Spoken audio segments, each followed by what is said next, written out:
Gruntlar mexanikasi, zamin va poydevorlar fanidan 8-amaliy mashg'ulot sayyoz joylashgan poydevorni cho'kish qiymatini hisoblashdan iborat.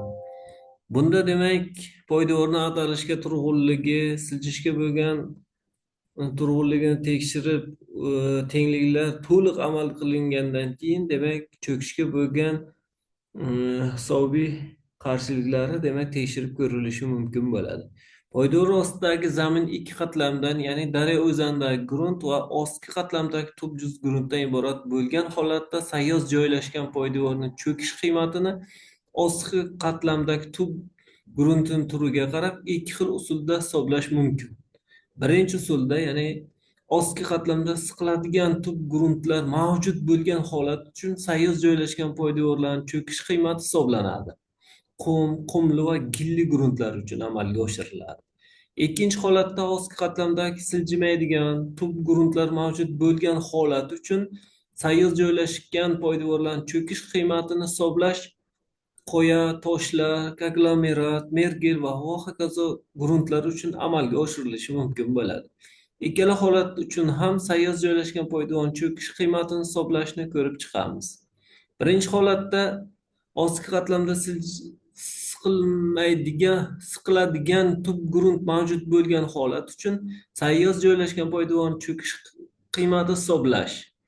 Sayyoz joylashgan poydevorning cho'kish qiymati poydevor ostidagi zaminni siqilish chegarasida joylashgan alohida elementlar qatlamdagi cho'kish qiymatlarining yig'indisini jamlash usulida hisoblab topiladi. Poydevorning cho'kishi zichlovchi bosim ta'sirida vujudga keladi. Zichlovchi bosimning qiymati poydevor orqali zaminga uzatilayotgan bosimning o'rtacha qiymati va poydevor ostki sathiga nisbatan gruntning o'z og'irligini hosil bo'ladigan tabiiy bosim qiymatlarining ayirmasiga tengdir. Sayyoz joylashgan poydevorning cho'kish qiymatini hisoblash quyidagi tartibda amalga oshiriladi. Birinchi qiladigan ishimiz, demak, zamindagi siqiladigan qatlam chuqurligini aniqlash. Demak, poydevor ostki yuzasini og'irlik markazidan o'tgan tik o'qda ikkita zo'riqish epurasi quriladi. Ulardan biri zichlovchi bosim ta'sirida hosil bo'luvchi epurasi, ikkinchi zamin gruntining xususiy og'irligidan hosil bo'luvchi tabiiy bosim epuralaridir. Bunda ikkinchi epura birinchisidan 5 marta kichik qilib quriladi. Ya'ni 0,2, ya'ni gruntni tabiiy bosim miqdori 5 marta kichik qilib qabul qilinishi kerak. Mazkur epuralar uni o'zaro kesishgan nuqtasi siqiladigan qatlam, ya'ni favol zonaning quyi chegarasini bildiradi. JZP, ya'ni qo'shimcha bosim epurasi tagidan, demak, ZB epurasi ham zamin sathidan quriladi.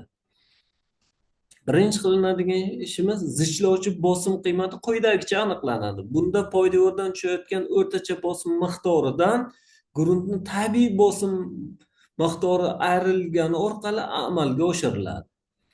Bu yerda demak, poydevor orqali zaminga tushadigan o'rtacha bosim miqdori aniqlanishi keltirilgan.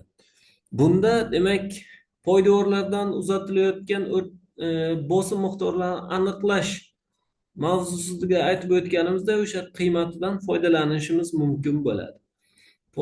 Keyingisi, poydevor ostki sathidagi tabiiy bosimni aniqlashimiz uchun, demak, poydevorni minimal joylashish chuqurligiga gamma, ya'ni gruntni solishtirma og'irligini ko'paytirgan orqali aniqlashimiz mumkin bo'ladi. Bunda demak, biz gidrotexnik inshootlarni hisoblayotgan paytimizga suvga to'yingan holatdagi gruntni suvdagi muallaq solishtirma og'irligini olishimiz mumkin. Poydevorning joylashish chuqurligini bildiradi. Zamindagi qo'shimcha bosim quyidagi ifoda yordamida hisoblab topiladi. Bunda JZP, ya'ni qo'shimcha bosim miqdori alfa ko'paytirilgan p zichlovchi, ya'ni zichlovchi bosimga ko'paytirilgan orqali amalga oshiriladi. Bu hisob kitoblarni amalga oshirishni osonlashtirish maqsadida, demak, biz jadval ko'rinishida amalga oshirishimiz mumkin bo'ladi. Bunda demak, birinchi ustunda m nisbiy chuqurlik amalga oshiriladi. Ikkinchisida demak z poydevor ustidagi qo'shimcha bosim chuqurligini ifodalab beradi. A demak bu koeffitsient hisoblanadi. Bizda qabul qilinadigan miqdor, ya'ni o'lchamiga qarab, demak bu miqdor amalga oshirilishi mumkin. 4-ustunda qo'shimcha bosim miqdorlari qabul qilinadi. Bunda jadvalda 1-ustunida 5-jadvalga olingan qiymatlari, masalan, demak 0dan 0,4, 0,8, 1,2 va hokazo 12gacha demak nisbiy chuqurliklar belgilab olinadi. Undan keyin demak poydevorimizni eng pastki qismi kengligiga qarab chuqurlik, mos chuqurliklari hisoblab topiladi.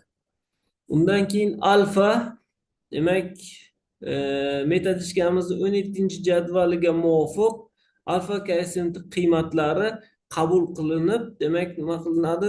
Mos qiymatlari yozib olinadi va undan keyin alfani poydevorimizni sizlovchi bosimiga birin-ketin ko'paytirilgan holatda barcha mos qiymatlari topib chiqiladi. Topib chiqilgan qiymatlarni epurasi chizish vaqtida zo'riqishlar masshtabini shunday tanlash kerakki, qo'shimcha bosim miqdori 6-8 sm keladigan kesimga joylashishi lozim. Demak, ostki qatlamdagi tub jinslarni hisoblash amalga oshirilishi mana sayyoz joylashgan poydevon cho'kish miqdorini hisoblashning birinchi sxemasi. Bunda demak qo'shimcha bosim poydevor ostidan demak chiziladi. Yuqorida aytib o'tgan jadvalimizdagi eng katta qo'shimcha bosim miqdori aniqlanib, uni 6-8 santimetrga tushadigan masshtab tanlab olinib, birin-ketin chuqurliklarga mos bo'lgan qo'shimcha bosim miqdorlari nuqtalari belgilab chiqiladi va demak o'sha nuqtalarni birlashtirish hisobidan qo'shimcha bosim epurasini chizishimiz mumkin bo'ladi. Keyingi qiladigan ishimiz demak ostki qatlamni tub jins grunti yuqori sathigacha bo'lgan masofa 12-15 metrdan katta bo'lsa, u holda zaminni ustidan hisoblanadigan masofani 10 metr deb qabul qilinadi va demak tabiiy bosim quyidagi formula yordamida aniqlanishi mumkin bo'ladi. So'ngra zamin ustidan hisoblanganda 10 metr chuqurlikda joylashgan nuqta kesmasini ajratamiz. Bu kesmada 5 barobar kichikaytirilgan epurasi hosil bo'ladi. Agar demak siqiladigan gruntning yuqori qiyaligi kesish holati yuz bermagan holatda biz bu holatda chuqurlikdagi nuqta ta'sir ko'rsatiladigan tabiiy bosim qiymati quyidagi formula orqali aniqlanishi mumkin bo'ladi. Demak, quyidagi formula orqali aniqlashimiz mumkin. Bu yerda HDO' daryo o'zanidagi gruntning qatlamining qalinligi. Buni aniqlashimiz uchun daryo tubi atmetkasidan tub jins qatlam atmetkasini ayirsak, demak bu ifodani aniqlashimiz mumkin bo'ladi. Gamma 1SB suvdagi muallaq turgan daryo o'zanidagi gruntni solishtirma og'irligini bildiradi. Gamma 2SB demak suvda muallaq turgan ostki qatlamdagi tub jins gruntni solishtirma og'irligini ifodalaydi. Ostki qatlam chegarasiga joylashgan nuqtaning yer yuzasidan hisoblangan koordinatasini bildiradi. Demak, bu orqali demak gruntni tabiiy bosimini aniqlashimiz mumkin bo'ladi va demak quyidagi chizmamizga tabiiy bosimni amaliy epurasini chizamiz. Bunda tabiiy bosim daryo tubi atmetkasidan boshlab demak chiziladi. Bunda qo'shimcha bosim bilan tabiiy bosim kesishgan nuqtasi belgilab olinadi. Bunda demak siqilish qatlamini quyi nuqtasi belgilanadi. Bizda bu favol zona deb yuritiladi. Favol zonani belgilab olganimizdan so'ng demak har bitta elementar bo'lakchaga bo'lib chiqishimizga to'g'ri keladi. Har bitta elementar bo'lakchamizning miqdori poydevorimizning eng pastki qismidan 40% dan oshmasligi kerak balandligi. Demak, biz balandliklarini belgilab olamiz. belgilab bo'lganimizdan keyin, demak, egri chiziq grafikini zinama-zina ko'rinishda amalga oshirishimiz kerak bo'ladi. Buni amalga oshirishimiz uchun har bitta elementar bo'lakchani o'rta qismida nuqta belgilab, ularga nisbatan perpendikulyarlar o'tkaziladi. Bu perpendikulyarlar o'tkazilgan holatda, demak, zinama-zina ko'rinishi shakllantirib chiqariladi. Zinama-zina ko'rinishi shakllantirib chiqqanimizdan keyin hosil bo'lgan uchburchaklarning kamida 3tasi bir-biriga teng bo'ladigan bo'lsa, biz amalga oshirayotgan hisob-kitoblarimiz aniqlik darajasi yetarli deb hisoblanadi. Va demak, e, bu qiymatdan foydalanilgan holatda poydevorimizni cho'kish miqdorini aniqlashimiz mumkin bo'ladi. Poydevorni cho'kishini Y element qatlamidagi cho'kish qiymatlarini jamlash usulida aniqlashda quyidagi formuladan foydalanadi. Ya'ni B bu yerda, demak, grunt turiga bog'liq bo'lgan koeffitsient H1 daryo o'zanidagi gruntning elementar bo'lakchani balandligi, Y1 demak deformatsiya moduli, ya'ni daryo o'zanidagi gruntning deformatsiya moduli hisoblanadi. JZI demak birinchi elementar qatlamdan keyingi elementar qatlamgacha bo'lgan qo'shimcha bosimlar yig'indisini ifodalab beradi. Keyingi qismi B, bu ostki qatlam tub jins gruntiga bog'liq bo'lgan koeffitsient hisoblanadi. H2 demak ikkinchi qatlamdagi elementar bo'lakchalar balandligi, Y2 ostki qatlam tub jins gruntini deformatsiya moduli. Keyingisi, demak, ikkinchi qatlam, ya'ni ostki qatlam tub jins gruntini elementar